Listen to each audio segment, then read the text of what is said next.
हमारा ये देश अपने संविधान को लागू करने के 75 वर्ष पूरा करके 76वें वर्ष में प्रवेश कर रहा है,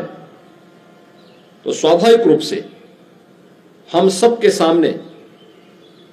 जो एक लक्ष्य है कि विकसित भारत का निर्माण करना, ये विकसित भारत के निर्माण का मार्ग भी भारत के संविधान का अनुसरण करके ही हम कर सकते हैं। भारत का संविधान भारत की हजारों वर्षों की उस विरासत का भी प्रतिनिधित्व करता है जिन पर हर भारतवासी गौरव की अनुभूति करता है। यह हम सब के लिए अत्यंत गौरवशाली क्षण है कि संविधान की मूल प्रति में उन सबको चित्रों के माध्यम से भी अंकित करके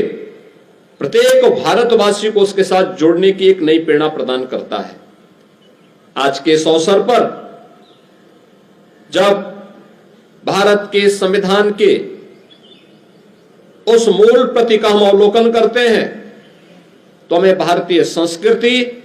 की गहराई और उसकी ऊंचाई का अंदाजा हम लगा सकते हैं। इस अवसर पर अगर इस संविधान में भारत के प्रत्येक नागरिक के अधिकार हैं तो उसमें प्रत्येक नागरिक के लिए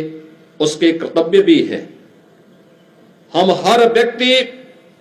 संविधान के दायरे में रह करके, संवैधानिक दायरे में रह करके ही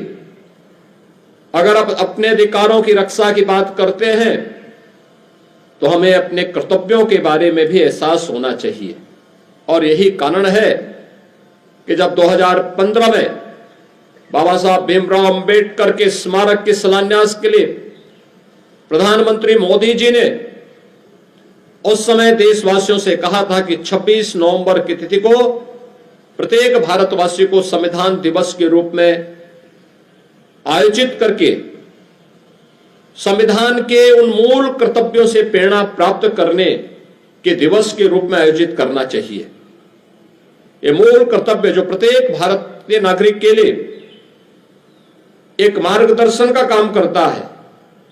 अपने देश के प्रति, अपने समाज के प्रति उनके उन उत्तरदायित्वों को निर्वहन करने की एक नई प्रेरणा प्रदान करता है। स्वाभाविक रूप से हम सबको भारत का संविधान सम और विषम परिस्थितियों में प्रत्येक नागरिक को अधिकार प्रदान करता है।